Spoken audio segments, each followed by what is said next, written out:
So if you don't mind, can we start the interview now? Is that all right? Yeah, that's cool. Yeah? All right, so what's your name? KATRINA. KATRINA, nice to meet you. It's Jamali Omatuju. And so how long have you been on the streets doing your work then? I first went out street working when I was 14. I've been prostituting myself since I was 13, so it's 19 years now. Wow, so how old are you now? Me, I'm 33. That's crazy. You still look really young though. What kind of drugs are you involved in? Crack cocaine and heroin. Okay, and which one's the most prominent one, would you say? I mean, for me now, they come as a pair. The one I started on was crack. The one, if I get clean and I think to myself I want to go and use, is probably crack again. So I suppose you would call that my primary. Yeah. And what was it, a gradual thing, or like how did you get the dependency on the drugs? I first started using with an older gentleman I met when I was a teenager, and I'd already been quite damaged through childhood. I had quite a sort of dysfunctional childhood, and a few things happened that shouldn't have. And drugs, just when I first tried them, they made all of that go away. It was like being in a bubble where all my problems were there, but they were outside the bubble. They couldn't really affect me, and that was better than feeling crappy. That makes sense. That does. What are your sense. prices? But sorry. No, that does make sense. So, would you say this guy was a kind of a pimp? Yeah, he was. He was a pimp. He was a pimp. He was a pimp of children, absolutely. Of children? Yeah, that's what he ultimately went to prison for it and passed away while he was in prison. And did you love this guy? Like, how was your relationship with the pimp? He was my everything. Because he, you know, in the same way that like a lion knows which zebra to go for, should we go back round? Yeah. In the same way that these people who, I know that was close, wasn't it? Thank you. It was okay. In the same way, like any predator knows who's the weakest in the pack. Yeah. It's like these people that they know which child to go for. Yeah, it's like you said, Yeah. predator. It's They the prey same on as, victims. the only way I can explain it is, you know when you can feel someone watching you, you can't explain that feeling, but you know someone's looking at you. You look across the bar, the restaurant, the room, whatever, maybe it's a girl who's into you, maybe it's someone staring you out because you bothered them or whatever. Yeah. But you can feel that before you look and check. Yeah. I think it must be the same thing with them. They can see. And they become whoever you need. And fulfill that void in you. Yeah, that's deep, because anybody could be a victim. Anybody could be put in that position, and we're all victims of something. of course, yeah. And if you don't mind me asking, was this guy, was he black, white, Asian? He was white. White guy. Mm-hmm. And did he have a drug dependency too, or was it just the women that I he was never with? saw him using drugs, but he did say he did. So then again, you've got to remember, I was only in contact with this guy from when I was 13 till I was 14. So what he told me and what was true are probably two very different things. Yeah. So I never saw him use drugs. He always had them. He always gave them to us.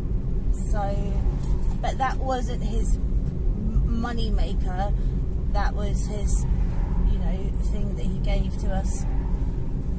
And are you originally from Luton? No, No, where are you from originally? Hertfordshire. Oh, okay, that's quite a posh area. Okay, so what was your family like? Were they posh, affluent, or was it, like you said, it was a dysfunctional kind of relationship you had with them? Yeah, there's a sort of history of addiction and mental health issues within my family.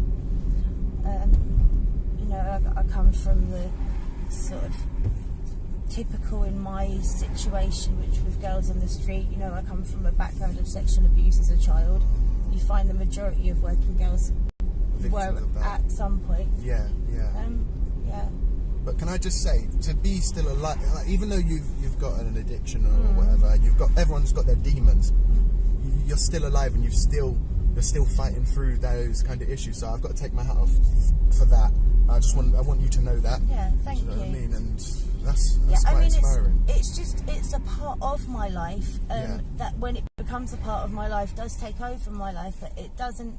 It's not me. Yeah. It's what I do to fund this problem I have, and it's not a problem that I chose to have. Yeah. You know. Yeah. And how much would you say you make a day? Like, how much would you ideally need to make on an average day? I need to use about 150 to 200 pounds worth of gear to be at a stage where I don't want to go into other behavioural addictions like self-harming or, you know, other kind of avenues that you can go down if you can't get hold of substances. Because you find most people, when they put down substances, cross-addict onto other things that can be like relationships, work, the gym, food, starving yourself, obsessing about. It's just an obsession. Like, if the dictionary says obsession is to the exclusion of all other thought, and that's why we do it. Is we have these obsessional thought patterns. With drugs, obviously, you then have the drugs as well to dampen your thinking, because it gets rid of all that negative thinking. And if that's what you have to contend with all day, and you have this way of getting rid of it, you know, it's a very difficult thing to. It's a lot easier to continue using drugs and staying in this, even though it's damaging and you don't want to. That's a lot easier than going back and facing all the rubbish you had in the first place, plus all the bad things you've done, and then you're feeling crappy about yourself anyway, and you haven't got your custody month. See, I'm shocked. I'm very shocked, because you're a very articulate, very rational person. And I mean, it's bad for me to be shocked, because, like I say, just because you've got I like a crutch. that. I'm glad. Yeah. But I like I'm that. shocked. Thank you. That's really inspiring. I mean, you've got all the rational thinking there, but it just goes to show, if you've got an addiction, you like you say, it takes over as your crutch. It's a form of insanity. Yeah, well, I can understand what you're saying there. I can understand why you say that. Because, like you say, if it's a switch that you can take to take all the pain away or all the issues away, you do it. And that does make sense. But, I do hope you will eventually come out of this lifestyle. I really do too. But so you make an average of £200 a day? Yeah, probably like 150 to 250, but... Wow, that is a lot of money. I think you make more than me. But the thing is, it's first of all, it's tainted money. Yeah. And second of all, it's only money I make because I have a drug addiction to fulfill. It's not like, oh, look at all this money you would have if you didn't have a drug addiction, because I wouldn't go out and risk my life and risk my health and get into cars with strangers and do, like, what do people tell their children when they're growing up? Don't talk to strangers. Women don't go home with strange men. I do that on a daily basis to fulfill something. So that's serious risk. Yeah. Every time I get in someone's car, that's me putting my life in their hands. Yeah. Well, what does it feel like when you do have to do that? Like, what kind of thoughts do you have when you're with like a client? I don't. I have to switch off. You just turn off. Just do what you got to do, and then. So you kind of like, would you say you're numb to this kind of thing?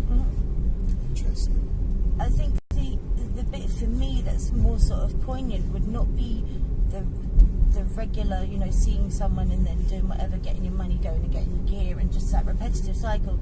For me, it's when something bad happens. And it's not at the time when something bad happens, it's the afterwards, the realisation of, I've got to go straight back out because I still need money. Yeah. And I haven't got a damn person in the world, because those resources were used a long time ago. Yeah. I don't have people that lend me money, because when it came to getting more drugs or paying someone back, you would go for the drugs, of course. Yeah. Well, so those you're such a nice person. I really hope the best for you. Honestly. Yeah. Honest to God. What kind of clients do you see the most? What would you say would be the most often? Like white, black, Asian? There isn't. To scratch. Right. You get other people who don't have the confidence to go and pick up these people, you know, are young, good-looking men, good jobs, they're busy with their careers, they don't want to entertain seeing someone at the pub and potential headache further down the line, so they'll come and find one of us. That makes sense. They're not all, you know, the man... that's cool. They're not all the man in the trench coat with the bag of sweets at the park, just the older version, whatever. Yeah, like the stereotype. That's interesting. That is shocking. That is really shocking. So would you say you see primarily younger people then? Not so much. I just see it's just lots and lots of different people who, for whatever reason, have come out to look. Some people as well, they don't even want anything. I think with some people it's loneliness. Really? Wow, so some people just want companionship from you. Yeah, well, they might come out in the first place, and then I suppose for me, because as you've already said, you know, I am articulate, Yeah. it throws people and then it becomes a point of interest. Yes, yeah. So I get people who I end up chatting to and then don't even want to do anything, and you know. That's interesting. Wow. Well, I wish you the best. So, what advice, what would be, okay, if you could tell a young woman, say, that was in your position, or if you could look back at yourself as a 14, 13-year-old, what advice would you say to that young girl, and what would you tell her now? Question what you're being told. I felt so little of myself and felt that I was so worthless and so bad and so just shit that anything anyone told me about me had to be true, because they were up here and I was way down here. And that was, so I was just so susceptible to being manipulated, to being used, and then it almost became, I felt incapable of making decisions because so convinced I'd make the wrong one that anyone, and I mean Joe Bloggs off the street could tell me you shouldn't wear that coat. Yeah. That coat would go in the bin at the end of the road. I mean, they wouldn't even need to be someone relevant. That's where I got to within myself. Yeah. And if you've got something going on, don't be scared to go and tell somebody. That's some good advice. That is some good advice. What was your name again? Sorry, Katrina. Katrina. So I was going to say Kathleen. That's for some okay. reason. No, that's all right. Katrina. No, that is really good advice. And I hope if there are any women that do watch this, you probably saved some lives.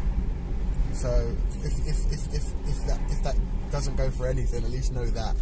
Do you know what I would love more than anything is if I do, and I do hope that I do manage to turn this around at some point. You will. If I can use all of this rubbish and crap that I've had to go through to help just one person not have to walk that path, at least it served a purpose. Yeah.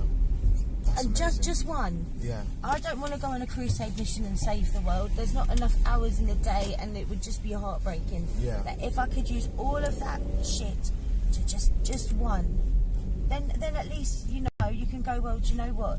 Maybe I had to walk that path so they didn't. I think that will be the case with you. And I do hope that you can. I know it's easier said than done. I know, obviously, once we've had this conversation, you've got to do what you've got to do. It's just life. Just like I've probably got to have a cigarette after this interview. It's the same thing, but just different levels to it.